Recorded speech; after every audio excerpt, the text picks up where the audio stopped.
Bisa kita mulai ya, Ibu ya. Bisa.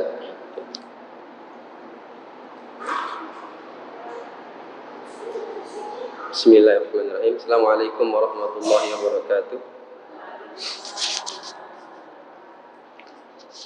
Innal hamdalillah nahmaduhu wa nasta'inuhu wa nastaghfiruh wa na'udzu billahi min shururi anfusina wa min sayyiati a'malina. May yahdihillahu fala mudilla lahu wa may yudlil fala hadiya lahu. Asyhadu an la ilaha illallah wahdahu la syarika lahu wa asyhadu anna Muhammadan abduhu wa rasuluh. Qala ta'ala ya ayyuhalladzina amanu taqullaha haqqa tuqatih wa la tamutunna illa wa antum muslimun. Wa qala Rasulullah sallallahu alaihi wasallam ittaqillaha haitsu ma kunta wa atbi'is sayyi'atal hasanata tamhuha khaliqin nas bi khuluqin hasan. Allahumma shalli ala Muhammadin wa ala alihi wa man tabi'ahum bi ihsanin ila yaumiddin. Umat wal akhwat sekalian yang mudah-mudahan antum semua dirahmati oleh Allah Subhanahu wa taala. Pada kesempatan yang berbahagia ini Allah Subhanahu wa taala kembali mengumpulkan kita di tempat yang mulia ini, yaitu salah satu rumah Allah Subhanahu wa taala, di masjid kita yang sebagaimana biasa kita mengadakan kajian rutin ya pada hari Sabtu sore. Dan ini mungkin kalau tidak salah pertemuan yang kedua ya. Pertemuan yang kedua setelah kita libur panjang ya. Libur panjang, bukan libur panjang karena sekolah, karena ujian ya. Libur panjang karena corona ya.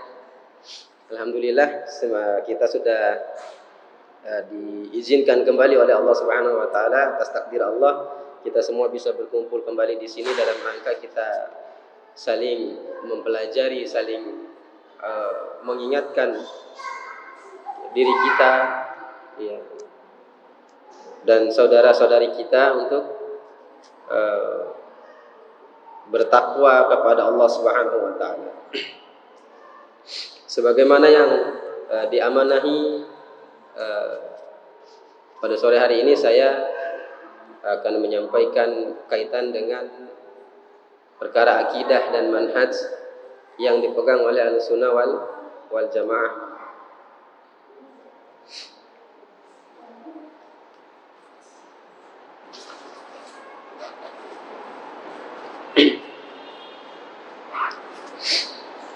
Saya akan menyampaikan di sini tentang hadis atau kisah-kisah yang berkaitan dengan rububiyah Allah Subhanahu wa taala, yang berkaitan dengan bagaimana para nabi, begitu juga para sahabat Rasulullah SAW, mereka memiliki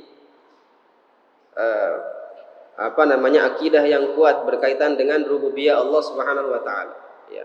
Yang mudah-mudahan dengan kisah ini, yang dengan hadis-hadis yang berkaitan dengan perkara ini, kita bisa meneladani mereka, mencontohi mereka dalam perkara ini. Kita jadikan mereka sebagai panutan kita, sebagai qudwah kita dalam kita memegang kaitan dengan perkara akidah, terutama akidah kita, akidah Ahlussunnah wal Jamaah.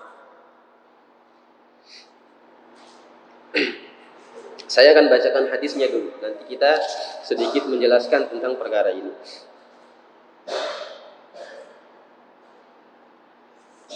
Hadis ini dari Atha bin Abi Rabbah. Dia mengatakan bahwasanya qala li Ibnu Abbas ya. Jadi Atha bercerita dalam hadis ini bahwasanya Ibnu Abbas pernah mengatakan kepadaku ya, radhiyallahu taala anhuma. Ibnu Abbas mengatakan kepada Atha, ala urika imra'atan min ahlil jannah. Wahai Atha, maukah aku menunjukkan kepadamu salah seorang wanita calon penghuni surga ya. Salah seorang wanita calon penghuni surga. Jadi banyak dalam hadis ini, banyak ilmu akidah yang bisa kita ambil ya. Ilmu akidah yang bisa kita ambil yang berkaitan dengan perkara akidah Ahlussunnah wal Jamaah. Ibnu Abbas mengatakan demikian, wahai Atha, maukah aku menunjukkan kepadamu sosok seorang wanita yang dia adalah calon penghuni surga. Kemudian fakultu, maka Atha mengatakan, bala, ya saya mau, ya saya mau melihat itu wanita yang engkau katakan dia sebagai calon penghuni surga. Kemudian Ibnu Abbas mengatakan, hadhil mar'ah as-sauda, yaitu wanita ini, kata Ibnu Abbas, yaitu wanita yang berkulit hitam. Ya. Jadi wanita, seorang wanita yang berkulit hitam. Atatin Nabi sallallahu alaihi wasallam. Wanita ini dia berkulit hitam mendatangi Nabi sallallahu alaihi wasallam. Faqalat, kemudian wanita ini berkata kepada Rasulullah sallallahu alaihi wasallam.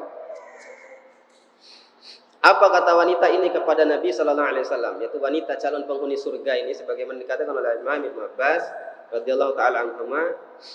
Wanita ini berkata kepada Nabi sallallahu alaihi wasallam, "Ini usra, ya Rasulullah, saya ini punya penyakit ayan." Jadi wanita ini dia punya penyakit ayan. Jadi sering pingsan, ya. Usra itu pingsan, ya. Kalau bahasa kita yang penyakit ayan itu, ya. Kalau bahasa Mbojo apa? Safinta jara. Nggak tahu hubungannya antara ayan dan safinta jara itu, ya. Itu penamaan orang-orang dulu saja, ya. Safinta jara. Nggak tahu sejarahnya seperti apa. Jadi wanita ini dia datang menemui Nabi, ternyata dia mengadukan bahwasanya dia punya penyakit yang namanya ayan, safinta jara bahasa kita, ya, bahasa Bimanya, bahasa Perancis. Kemudian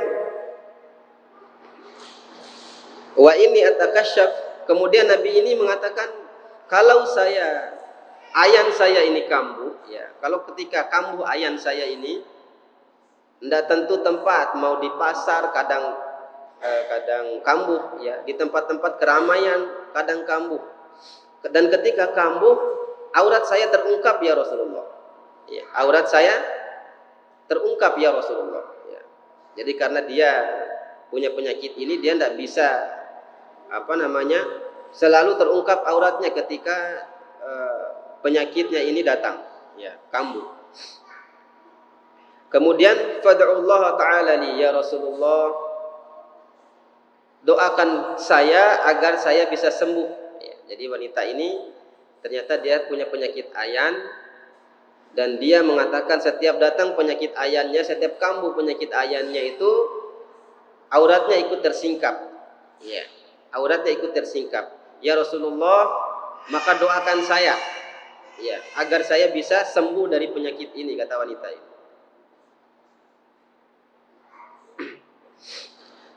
Kemudian Nabi sallallahu alaihi wasallam berkata kepada wanita ini, ya, Nabi mengatakan, in syi'ti sabarti, wahai saudari, kata Nabi sallallahu alaihi wasallam, kalau kamu mau, kamu bersabar, walakil jannah, dan kamu kalau bersabar kamu akan masuk surga. Jadi dijamin surga, kata Nabi sallallahu alaihi wasallam. Jadi kata Nabi demikian, wa in syi'ti sabarti walakal jannah, walakil jannah, ya. Kalau kamu mau bersabar dengan penyakitmu itu, maka kamu wajib masuk surga, kata Nabi sallallahu alaihi wasallam. Jadi dijamin oleh Rasulullah untuk masuk surga kalau dia sabar, ya, dengan penyakitnya. Wa in syi'ti da'autullahi ta'ala ayyu'afiki, ya. Bukan ka, ya, kalau ka itu perempuan, ini ki, ya. Kalau ka itu buat laki-laki, ya. Ayyu'afiki, ya. Kalau kamu juga mau, saya boleh doakan kamu, ya, saya boleh, dan kamu akan sembuh. Ini ada dua pilihan yang dikasih oleh Nabi ini, ya, dikasih dua pilihan oleh Nabi terhadap perempuan ini, terhadap wanita ini, ya. Kalau kamu mau bersabar dengan penyakitmu, tidak perlu saya doakan, kata Nabi sallallahu alaihi wasallam, agar kamu sembuh, saya tidak perlu mendoakannya. Kamu sabar dengan penyakit yang diberikan oleh Allah ini, maka kamu dijamin masuk surga, kata Nabi sallallahu alaihi wasallam. Makanya ini kenapa Ibnu Abbas bisa memastikan wanita ini masuk surga, karena perkataan Nabi ini. Jadi kalau kamu mau bersabar dengan penyakit kamu ini, tidak perlu saya berdoa meminta kepada Allah agar penyakit kamu ini disembuhkan, maka kamu dijamin masuk surga, kata Rasulullah. Kemudian kalau kamu mau, saya bisa doakan dan kamu akan sembuh. Ya. Kamu punya dua pilihan itu, kata Nabi Sallallahu Alaihi Wasallam. Ya. Kira-kira kita pilih yang mana, ibu-ibu, umat sekalian? Ini pilihan yang sulit juga ini, ya. Pilihan yang sulit, ya. Tapi perempuan ini, masya Allah, dia seorang mukminah, dia seorang yang bertakwa, takwanya jauh lebih dibanding kita. Dia seorang yang bertemu dengan Rasulullah Sallallahu Alaihi Wasallam. Dia adalah seorang yang langsung dibina, ditarbiyah oleh Nabi Sallallahu Alaihi Wasallam. Apa kata dia ketika mendengar Nabi mengatakan bahwasanya kalau kamu bersabar, tidak perlu saya doakan penyakit kamu, maka kamu dijamin masuk surga. Tapi kalau kamu mau juga, saya boleh doakan dan kamu sembuh dari penyakitmu. Tapi tidak dijamin surga, kata Rasulullah SAW. Maka ini adalah seorang wanita yang bertakwa. Dia mengatakan kepada Rasulullah, faqalat asbir, ya Rasulullah, kalau begitu saya memilih untuk bersabar dengan penyakit saya. Jadi artinya tidak perlu doakan saya untuk sembuh. Masya Allah, ya. Jadi ini cerdas dia, wanita yang cerdas. Dia memilih surga dan dia memilih bersabar dengan penyakitnya. Iya, bersabar dengan penyakitnya. Cuman dia ada satu permintaan kepada Nabi Sallallahu Alaihi Wasallam. Ya, ya, saya mau bersabar ya Rasulullah dengan penyakit saya ya Rasulullah. Ya, hanya saja yang menjadi masalah ini atakasyaf, itu masalahnya, yaitu ketika saya kambuh penyakit saya ini, aurat saya terungkap dan saya tidak bisa mengontrolnya ya Rasulullah. Fad'ullaha alla antakasyaf. Maka mohonkan kepada Allah, doakan kepada Allah agar ketika penyakit saya kambuh, aurat saya tidak ikut terungkap, ya, tidak ikut tersingkap, jadi tidak terbuka aurat saya. Biarkan penyakit itu kambuh, tapi doa kepada Allah, mintalah kepada Allah agar aurat saya tidak tersingkap ketika kambuh penyakit itu. Ya. Kemudian Nabi pun mengiyakan permintaan wanita ini. Fada'alaha, maka Nabi meminta doa, tapi bukan doa kesembuhan, karena tadi wanita ini dia lebih memilih bersabar dengan penyakitnya dan dia dijamin surga. Dia hanya minta doa agar ketika penyakitnya kambuh ini kemudian tidak tersingkap aurat dia, dan Nabi pun berdoa seperti itu, yaitu agar dia tidak tersingkap auratnya ketika penyakitnya kambuh. Hadis ini hadis sahih riwayat Imam Bukhari dan Imam Muslim. Umatul akhwat yang rahimani wa rahimakumullah, yakni ini adalah pelajaran yang besar. Ini ada kaitan hadis ini banyak sebetulnya. Dan paling tidak kita akan menyampaikan sesuai dengan tema pembahasan kita hari ini. Yakni di sini banyak sekali pelajaran kaitan dengan akidah kita, akidah ahlus sunnah wal jamaah. Ya. Di antaranya bagaimana ahlus sunnah wal jamaah, keyakinan ahlus sunnah wal jamaah menetapkan seseorang itu masuk surga atau masuk neraka. Ya, makanya dalam hadis ini banyak pelajaran. Salah satunya adalah bagaimana ya ahlus sunnah wal jamaah itu membolehkan akidah kita, ahlus sunnah wal jamaah membolehkan, yaitu kita memastikan orang itu masuk surga atau tidak, tapi dengan syarat berdasarkan petunjuk dari Al-Quran dan dari hadis Nabi Sallallahu Alaihi Wasallam. Ya, sebagaimana perbuatan Ibnu Abbas tadi. Ibnu Abbas tadi memastikan wanita itu masuk surga karena Nabi memastikan masuk surga kepada wanita ini. Ya.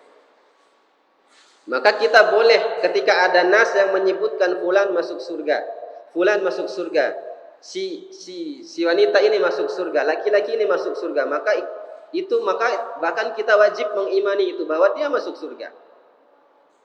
Ya, bahwa dia masuk surga. Ya, ini sebagaimana dalam hadis ini.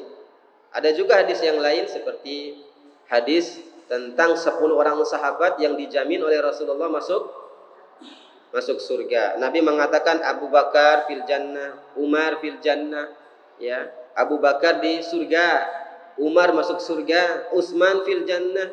Utsman masuk surga dan sahabat-sahabat yang disebutkan oleh Nabi sebanyak 10 orang itu, maka kita wajib memastikan juga bahwa mereka ini masuk surga.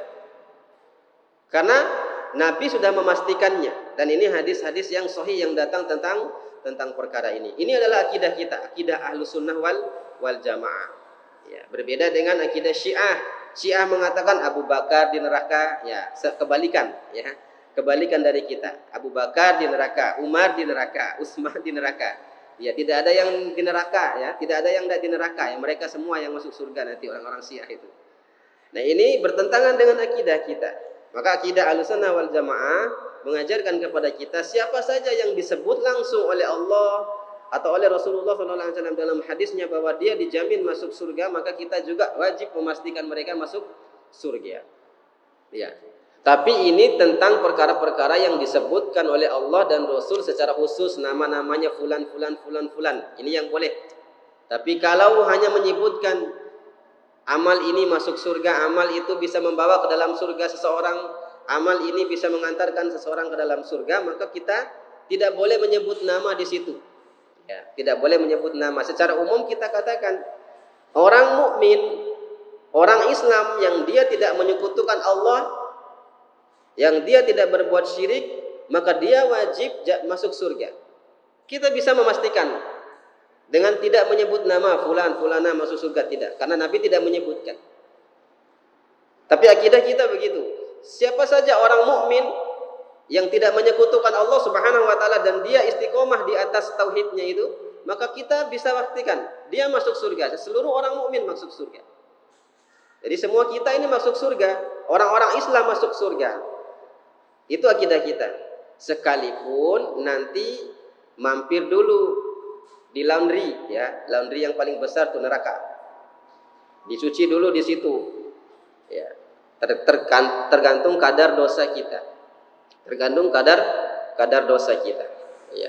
Begitu juga kita tidak boleh memastikan seorang masuk neraka langsung. Fulan masuk neraka, tidak boleh. Lalu ngarana, kita sebutkan langsung namanya, ini si fulan ini masuk neraka. Si fulan ini masuk neraka, ini tidak boleh. Tidak boleh. Kecuali memang yang disebutkan oleh Allah sendiri, Fir'aun di dalam neraka, ya kita pastikan Fir'aun di neraka. Abu Jahal, Abu Lahab di neraka, sudah. Karena ini disebutkan oleh Allah sendiri, ya. Tabat yada Abi Lahabi wa tab. Abi Lahab masuk neraka. Ya kita pastikan Abu Lahab masuk neraka. Ini akidah kita. Tapi ketika ada orang bermaksiat, berbuat dosa, maka kita tidak boleh si fulan masuk neraka. Si fulan masuk neraka. Yang boleh kita katakan secara khusus, secara umum adalah siapa yang berbuat demikian, dia akan masuk neraka. Siapa yang melakukan amal-amal demikian, dia masuk neraka. Ini akidah kita. Jadi begini tuntutan dalam akidah kita itu begitu.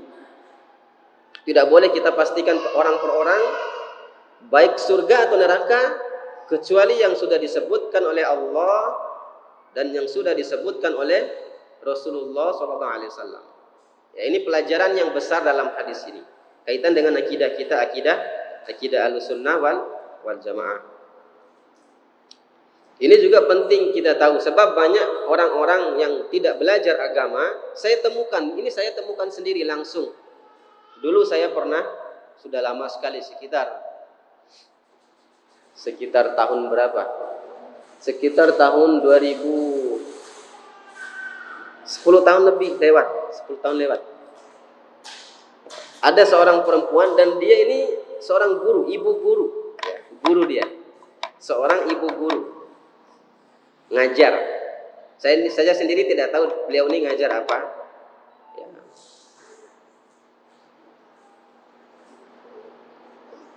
Apa kesalahan orang ini, perempuan ini? Dia mengatakan di hadapan saya, di hadapan teman-temannya. Jadi ada teman ibu guru ini seorang ustadz, ya. Jadi ada teman ibu guru ini seorang ustadz. Bisa dengar suara saya ini? Bisa ya? Ya. Ada perempuan guru yang ngajar, sudah PNS bahkan, ya. Dan dia punya teman sesama guru di sekolah itu seorang ustadz. Wanita ini Dan saya kenal Ustadz Fulan ini, saya kenal orangnya, memang saya juga kenal. Ya. Sampai wanita ini mengatakan, dia maksud perempuan ini, maksud ibu guru ini memuji si Ustadz ini. Tapi pujiannya mungkin berlebih-lebihan karena ketidaktahuan. Dia mengatakan begini, ya, kalau Ustadz ini mati, ya, kalau si Fulan Ustadz ini mati, kata ibu guru ini, rugi Allah tidak masukkan ke dalam surga. Sampai dia mengatakan Allah itu rugi tidak masukkan ke dalam surga. Ya. Artinya dia menjamin, artinya wanita ini menjamin kalau Ustadz Fulan ini mati, dia pasti masuk surga. Bahkan dia mengatakan Allah rugi kalau tidak masukkan Ustadz ini ke dalam surga. Dalam hati saya bilang, Masya Allah, ini adalah kesalahan yang besar, ya, kekeliruan yang besar. Ya, kekeliruan yang besar. Kenapa? Karena bagaimanapun alimnya seseorang di atas muka bumi ini dalam pandangan kita, kalau tidak ada nas, ya, yang menyebutkan bahwa dia itu masuk surga, kecuali nas-nas yang umum, maka tidak boleh kita pastikan dia ini masuk surga. Apalagi kata dengan kalimat tambahan rugi mati setahun dari surga, Ustaz itu kan, Masya Allah. Karena tidak tahu kita. Urusan surga neraka itu urusan Allah Subhanahu wa ta'ala. Ya. Bahkan sebaik-baik manusia sekalipun tidak boleh kita mengatakan dia masuk surga, tidak. Iya. Tidak boleh kita pastikan fulan masuk surga, fulan masuk surga, karena ini kaitan urusan dengan Allah Subhanahu wa ta'ala. Takdir seseorang itu kita tidak tahu. Ya, takdir seseorang itu kita tidak tahu, dan ini kesalahan besar, kekeliruan besar. Ya.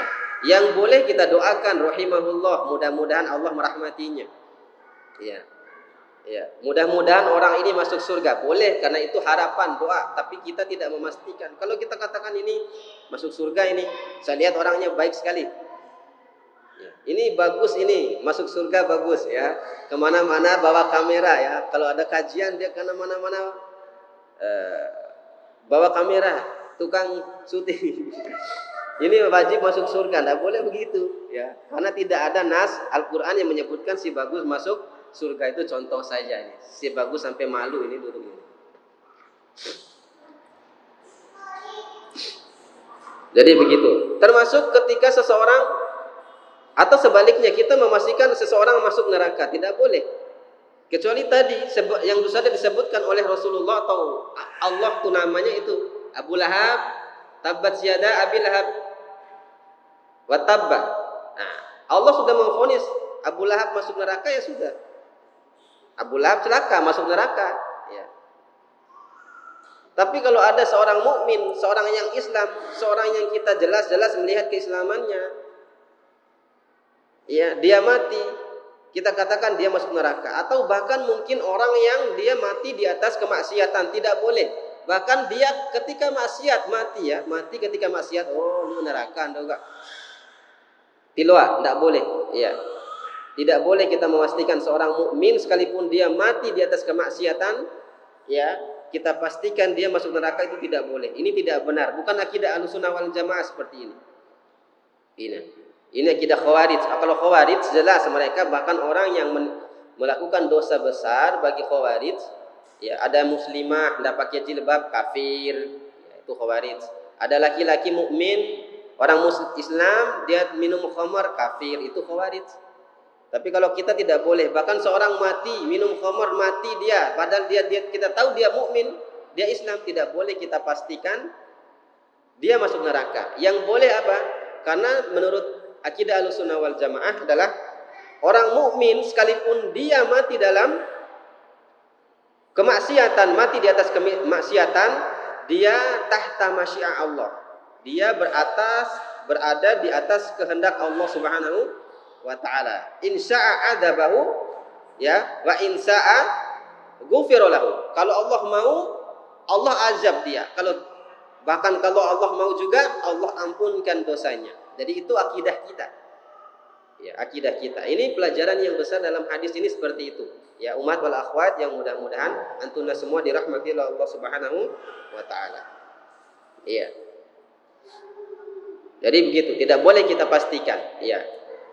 Bahkan ada orang kafir, kita ketemu orang kafir nih, Yahudi, Nasrani, ya. Dia masih hidup.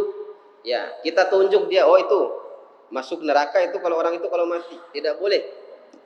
Ya, karena kita tidak tahu akhir, siapa tahu nanti sebentar lagi dia masuk Islam. Kita tidak tahu.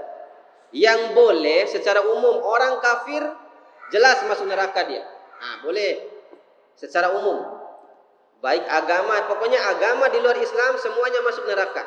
Tapi tidak boleh sebut langsung nama fulan-fulan, agamanya fulan masuk neraka. Agamanya ini masuk neraka, tidak boleh. Ya, karena kita tidak tahu akhir hidup seseorang. Adapun secara umum kita yakin kalau orang kafir semuanya, apapun jenis agamanya, keyakinannya di luar Islam masuk neraka semua. Wajib masuk neraka semua, bahkan kekal mereka di dalamnya. Seperti itu boleh. Tapi kalau langsung menyebut nama ketika orang itu masih hidup, ya, maka tidak boleh. Ini haram hukumnya. Bukan akidah Ahlussunnah wal Jamaah, ya. Kira-kira bisa paham ya? Ya, dari seperti itu. Ini diantara pelajaran yang besar di dalam hadis ini, umat wal akhwat, yang mudah-mudahan antunna semua dirahmati oleh Allah Subhanahu wa taala. Kemudian pelajaran yang lain di dalam hadis ini, bagaimana kuatnya rububiyah sahabat perempuan ini, seorang wanita yang berkulit hitam. Dia punya rububiyah yang kuat, yaitu dia punya keyakinan yang kuat bahwasanya Allah Subhanahu wa taala zat yang bisa menyembuhkan.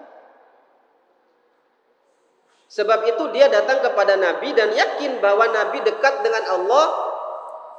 Kalau Nabi mendoakan dia, maka Allah akan menyembuhkannya. Ini pelajaran tentang rububiyah Allah. Dan ini yang harus kita ambil. Bagaimana rububiyah para sahabat ini kuat sekali. Iya. Karena memang mereka langsung dididik oleh Rasulullah sallallahu alaihi wa ala alihi wasallam.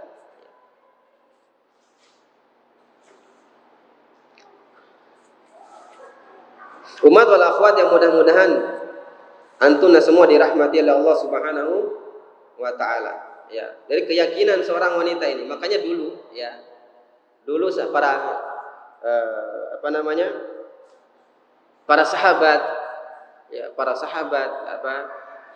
sahabat wanita dan generasi sesudah mereka tabi'in, banyak sekali di antara mereka ketika sakit jarang sekali minta doa kepada Allah agar disembuhkan penyakitnya. Ya, jangan heran karena mereka orang yang bertakwa. Waroknya jauh dibanding kita ini. Bukan mereka tidak paham kalau berobat itu boleh atau minta doa kesembuhan kepada Allah boleh. Bukan mereka tidak paham, tidak. Tapi mereka memilih bersabar karena mereka yakin, mereka tahu balasan kesabaran ketika mereka diberikan ujian oleh Allah Subhanahu wa taala tidak lain tidak bukan kecuali jannah Allah Subhanahu wa taala.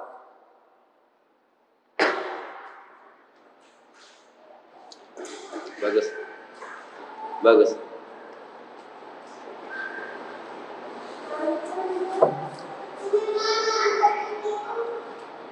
Boleh jalan.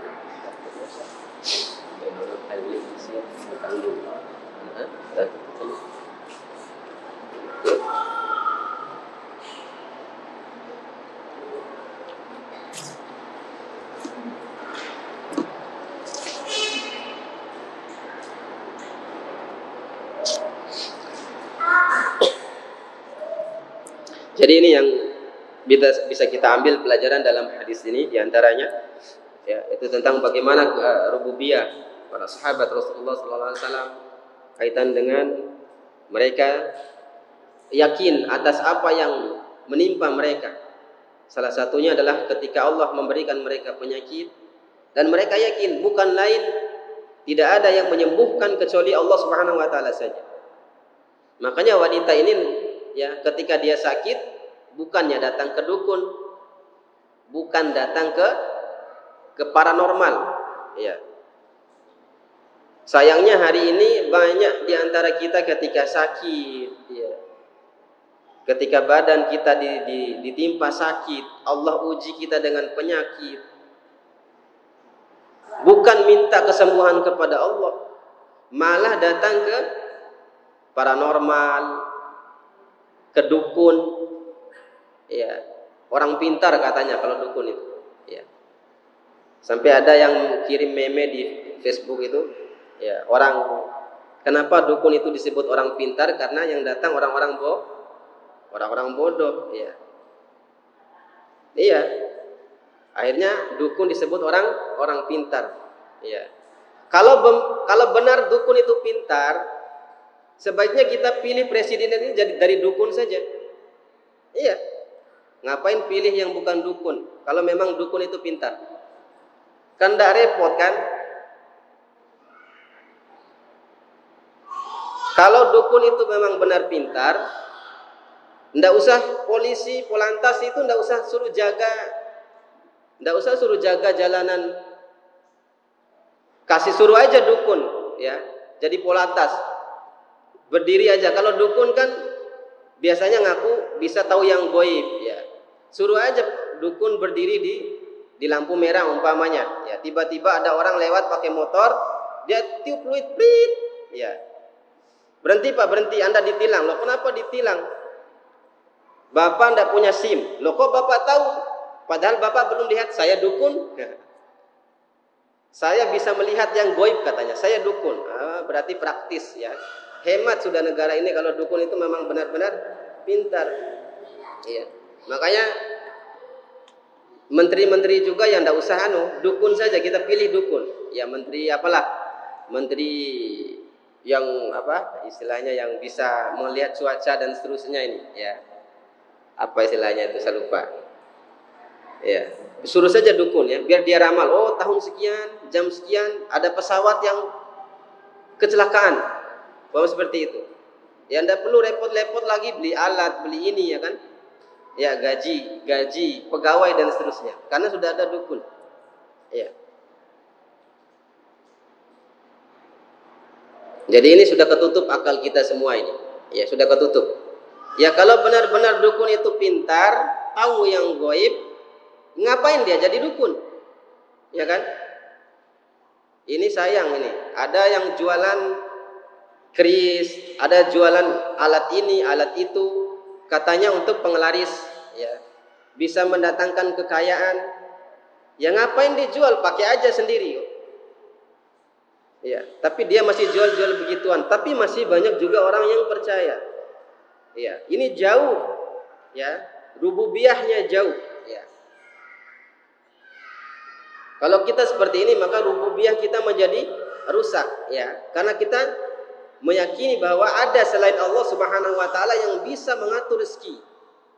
Karena kita meyakini ada selain Allah Subhanahu wa taala yang bisa menyembuhkan penyakit. Ya, pada saat itu rububiyah kita, tauhid kita ternoda, rububiyahnya rusak. Ya, rububiyahnya rusak.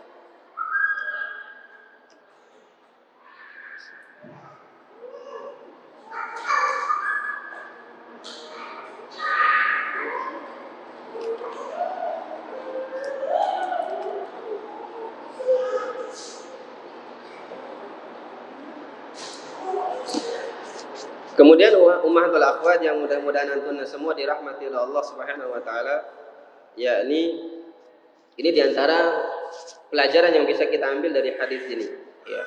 Pelajaran yang bisa kita ambil dari hadis ini, ya.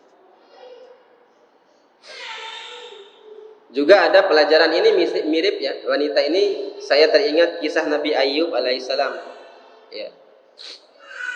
Jadi wanita ini dia ketika tertimpa penyakit, ya, paling tidak ada kemiripan dengan kisah Nabi Ayyub alaihissalam. Kesabarannya dengan penyakitnya, ya. Kesabarannya dengan penyakitnya, dengan ujian penyakit yang diberikan oleh Allah Subhanahu wa taala. Nabi Ayyub, ya. Nabi Ayyub itu ummahatul akhwat yang mudah-mudahan antum dirahmati oleh Allah Subhanahu wa taala, itu Allah uji juga dengan penyakit. Berapa tahun? Ada yang tahu? Sakitnya Nabi Ayyub 20 tahun, ya. 20 tahun.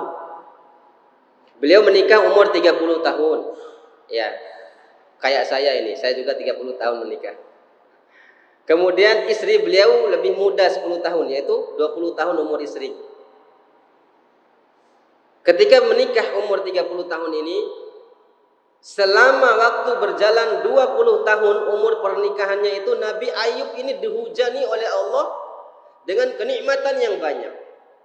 Hampir tidak ada kesedihan yang menimpa Nabi Ayub. Hampir tidak ada ujian yang menimpa Nabi Ayub selama 20 tahun dari menikahnya. Nabi Ayub ini orangnya tampan, ya. Dan kita juga meyakini, ya, semua nabi pasti tampan, ya. Sebab kalau nabi jelek tidak ada yang mau ngikut. Salah satu akidah juga itu. Ya. Nabi Ayub orangnya tampan. Ya. Kemudian menikah 30 tahun sampai 20 tahun umur pernikahan, berarti 50 tahun umurnya. Mulai diuji oleh Allah, ya. Mulai diuji oleh Allah.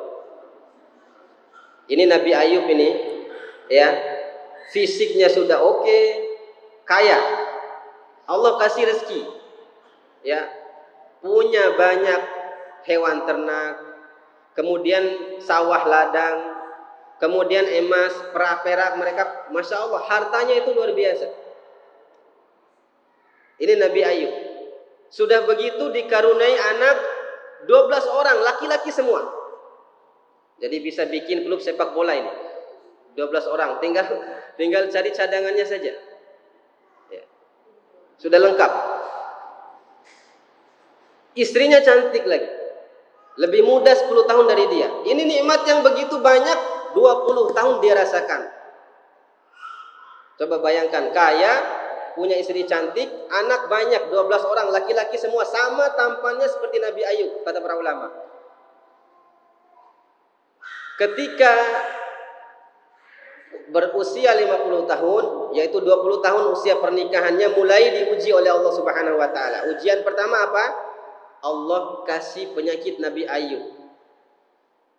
Yang tadinya fisiknya bagus, badannya putih, wajahnya tampan, berubah ketika masuk usia 50 tahun. Allah uji dengan penyakit yang tiba-tiba membuat dia kurus, kulitnya menghitam, mengkerut semua tubuhnya.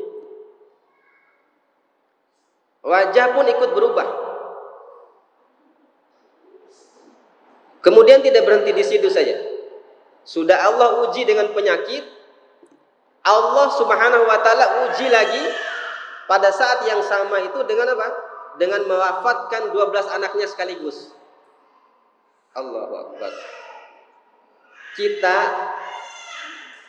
Allah wafatkan anak kita satu saja, sedihnya minta ampun. Ini 12 anak wafat sekaligus. Ini ujian yang luar biasa. 12 anaknya wafat sekaligus di saat yang sama ketika Allah uji dengan dia penyakit.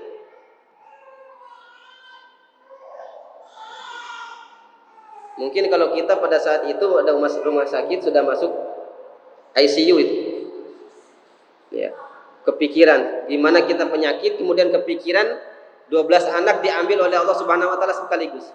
Tidak hanya itu, karena Nabi Ayub sudah tidak bisa bekerja lagi, mencari nafkah, bahkan dijauhi oleh manusia. Akhirnya Nabi Ayub ini habis hartanya.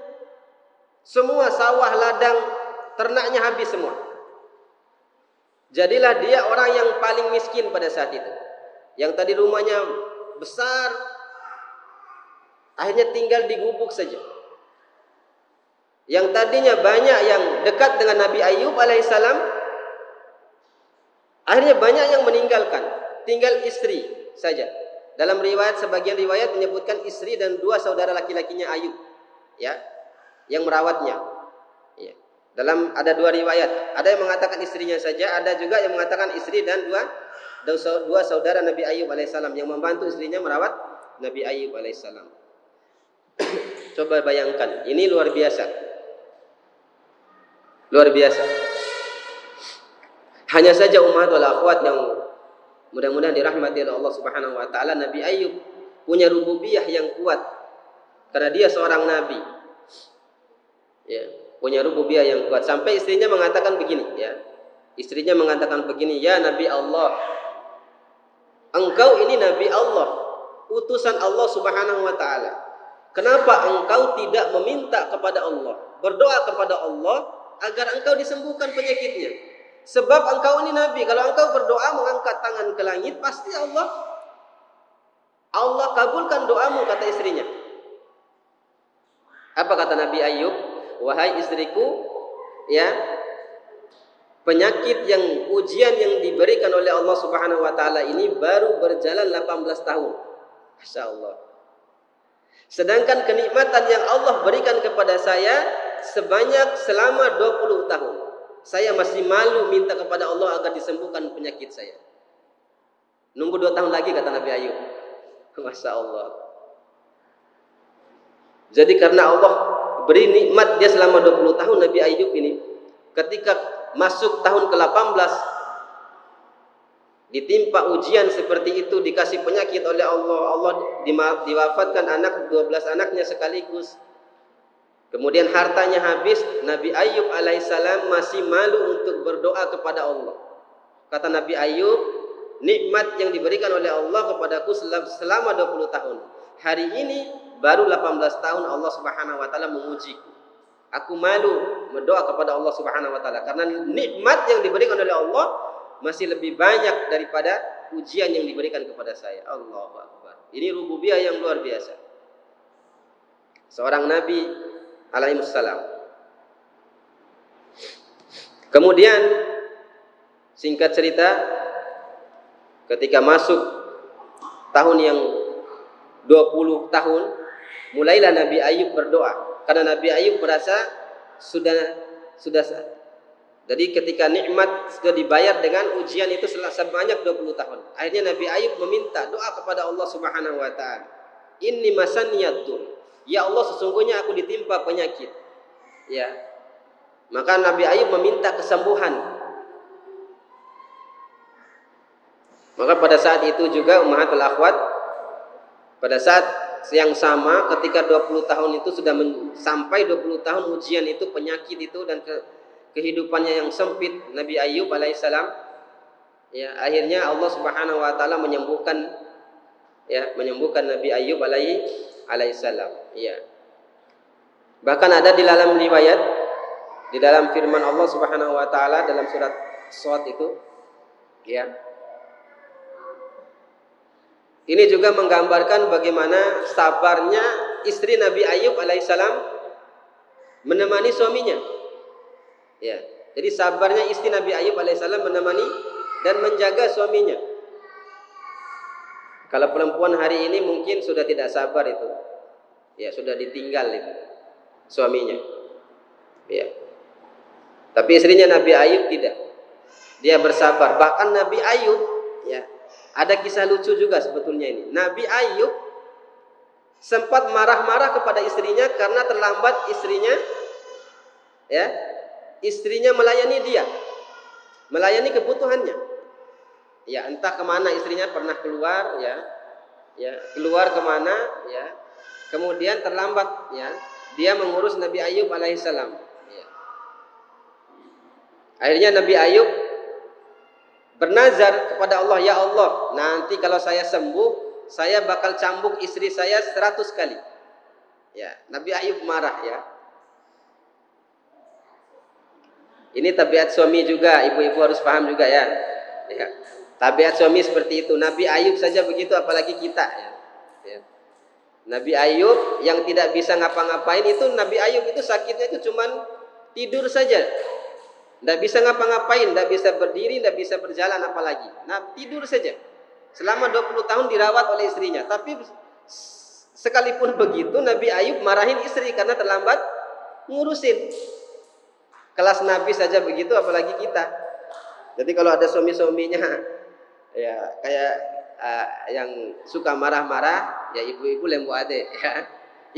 Tinggal diingat saja kisah Nabi Ayub, begitu maksudnya. Sampai Nabi Ayub itu bernazar, ya Allah, kalau saya sembuh nanti saya cambuk istri saya 100 kali karena lambat melayani Nabi Ayub. Hanya saja Nabi Ayub menyesal dengan nazarnya itu. Akhirnya Nabi Ayub ketika sembuh bingung dia. Ini istri saya ini, baru sadar beliau. Ini tidak ada yang merawat kecuali istri. Kok saya tega bernazar mencambuk istri, bingung ini bagaimana. Akhirnya Allah turunkan firman-Nya di dalam surat Shad itu. Allah mengatakan, wahai Ayub, ya, Kata Allah, ya, kumpulkanlah olehmu 100 jerami. Ya, jadi jerami. Jerami itu sisa apa ya? Sisa